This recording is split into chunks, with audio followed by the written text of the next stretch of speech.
জানা যায় ৯৭ বছর বয়সে মহাপুরুষ শঙ্করদেব তার অসংখ্য শিষ্যদের নিয়ে তিনি রওনা হয়েছিলেন পুরীর উদ্দেশ্যে।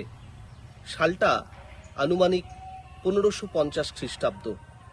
আর যখন তিনি পুরীর পথে রওনা হয়েছিলেন তখন তিনি আশ্রয় নিয়েছিলেন এই পুণ্যভূমিতে।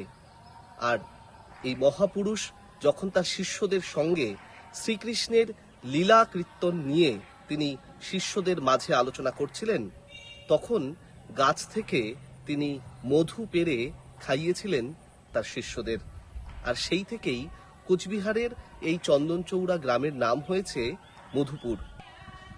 মহাপুরুষ শঙ্করদেবের যে পুণ্যভূমি এই মধুপুর ধাম, এই মধুপুর সত্র, এখানেই আমরা এই মুহূর্তে রয়েছি। এবং মধুপুরের এই মন্দির, যে মন্দিরকে ঘিরে বাংলা এবং অসমের ভক্তদের, বিশেষ করে বৈষ্ণব ধর্মের মানুষের আবেগ জড়িয়ে রয়েছে। এই মধুপুর মন্দিরে যে অর্থ বরাদ্দ করেছে অসম সরকার, তাতে খুশি এখানকার স্থানীয় বাসিন্দারা এবং বৈষ্ণব ধর্মের আপামর ভক্তরা। যারা ভক্তরা রয়েছেন তারা প্রতিদিন সন্ধ্যায় এখানে কীর্তনের আসর বসান এবং শঙ্করদেবের এখানে বিশেষ পুজো আরাধনা তো হয়ই, রোজ সন্ধ্যায় এখানে এই কীর্তনের আসর হয়। এবং এরকমই যারা ভক্তরা রয়েছেন তাদের সঙ্গে একটু কথা বলবো। আমার সঙ্গে রয়েছেন এরকমই ভক্তরা। কতটা খুশি আপনারা? আপনারা কি শুনেছেন যে মুখ্যমন্ত্রী, অসমের মুখ্যমন্ত্রী অর্থ বরাদ্দ করেছে? হ্যাঁ, শুনেছি ৩৬ কোটি মানুষ শুনেছে।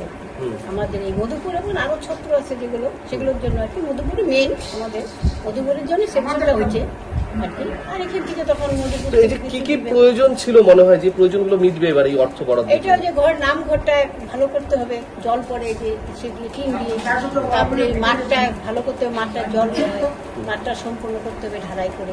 পর্যটকদের থাকার কোনো এতদিন ব্যবস্থা কিরকম ছিল? অল্প, মানে অনেক লোক আসলে তখন বাইরে থাকতে হয়, অনেক ঘর লাগে। আর ওদের সেটা অনেক হচ্ছে, এটুকু হয় না। আমাদের একজন সিএম এই সকলগুলার একটু লক্ষ্য করে, এটি আমরা অসম সরকারকে, মুখ্যমন্ত্রীর উদ্দেশ্যে কি বার্তা দেবেন আপনারা? এটাই বার্তা দিব যে ৩৬ কোটি আমাদের এখানে মন্দিরের জন্য বরাদ্দ করেছে, আমরা তাতে খুব খুশি। অসমের নানা প্রান্ত থেকে তো বটেই, বাংলার নানা প্রান্ত থেকেও সারা বছর ছুটে আসেন। তো অসম সরকার যখন এই মন্দিরের উন্নয়নে আরো অর্থ বরাদ্দ করেছে, তো খুব স্বাভাবিকভাবেই এখানকার যারা বৈষ্ণব ধর্মের মানুষ রয়েছেন তারা এবং পাশাপাশি এই অঞ্চলের যারা স্থানীয়রা রয়েছেন তারা সকলেই ভীষণ খুশি। এবং এই পরিকাঠামো উন্নয়নের জেরে এবং এই আর্থসামাজিক পরিস্থিতি এই গোটা এলাকার, এই অঞ্চলের, তা বদলে যাবে এমনই মনে করা হচ্ছে। Prabir Kundu, news live Bangla.